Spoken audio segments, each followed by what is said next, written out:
The fine folks over at Kink University, my alma mater, have sent out a survey to find out the kinkiest cities in America. They looked at things like, where people are doing BDSM, fetishes, and polyamorous communities, things of that nature. And we've got the cities right here.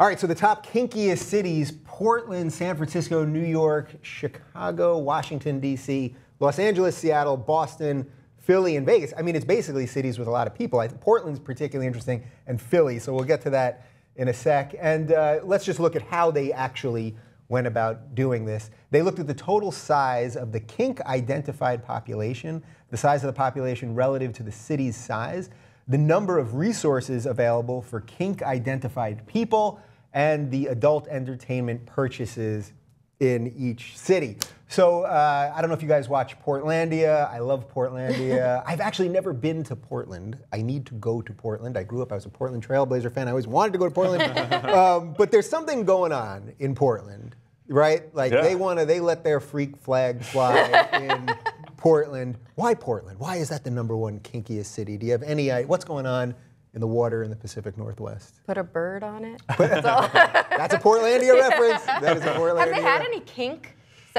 sketches? I don't think so. Well, all the characters are just so out there, I guess, that you would expect them to be doing this. But none of them look like they would actually get laid in their personal life. True.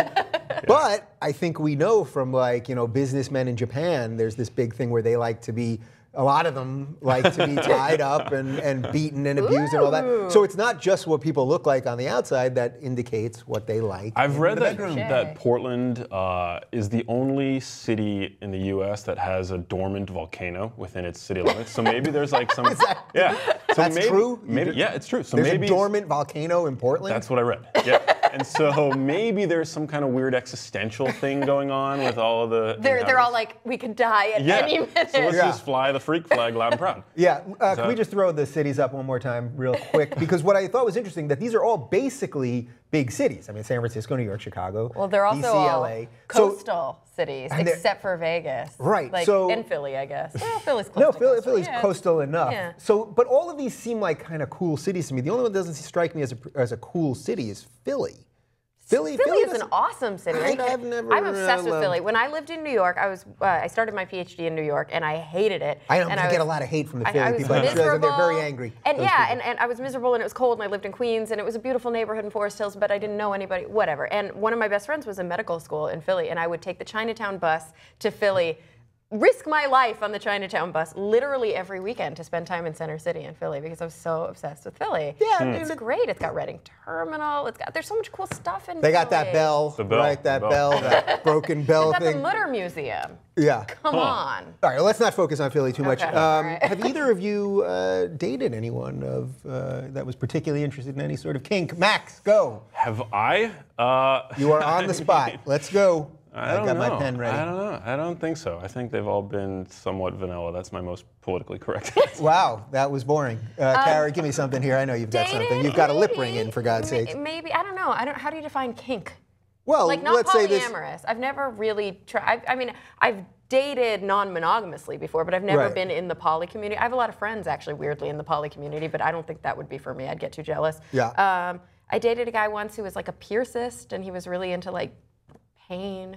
So what did he want? He always wanted to no, he didn't want me to do anything, but he always wanted to like pierce himself like during, and I never was okay with it. Wait, he wanted to pierce himself during sex? He was a piercist, and he liked. Wait, I don't get it. So you're having sex? I was like too hygienically like weirded out by it, so I didn't do it. Wait, so you'd literally be having sex, and he'd want to pierce himself? Yeah, like his arm or something. While you were having sex? Yeah, because it felt good to him. So he and another piercer friend or another, he worked at a tattoo shop. They used to pierce, they would do surface piercings in their backs or different things, and just take them out that night. They only did it to like play with designs and because it felt good. It's a little weird. Wow. Like piercings hurt like hell to me, and I don't get any sort of like sexual excitement out of it, but I don't think it's the weirdest kink thing out there. I could see why some people might get sexual excitement. I've dated a girl that would growl during the test. That's the weirdest. Yeah? Was she part wolf? Or? Did you- I think she might have been. Did you like it? I think not really. I thought it was weird. Growl like what? Yeah. Give us. I mean, I can't. It was a weird primordial. Oh, so it wasn't like a thing, cute and I was like, rawr. right. It wasn't a purr. It was more of a growl. Freaked me out. So I know these stories are all kind of silly. Dave, what's your story, Dave? So in kink, like, yeah, not, I've been tied up. Yeah. Do you think that kink is more intense? It had nothing to do with sex. I've just been. No.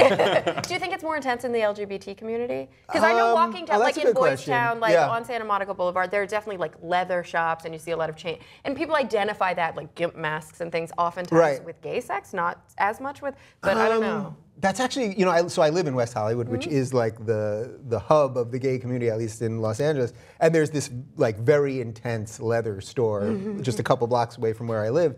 And I always think it's so interesting because it makes no difference to me. I walk by it, it means nothing to me. I don't think anything weird. Like I know there's some they got some weird stuff, but like it doesn't strike me any which way. But I know if that was in a straight community, it would be thought of differently than it does. Imagine that in like Dallas, Texas. Right. Well, that's what I mean. Like a ball gag, like in the window. And yet it's fully in the window there. So I mean, the gay community in general does view sex differently or a little freer. I think They're just less uptight. They're less uptight. It's the outsider thing. Anyway, what weird shit are you into?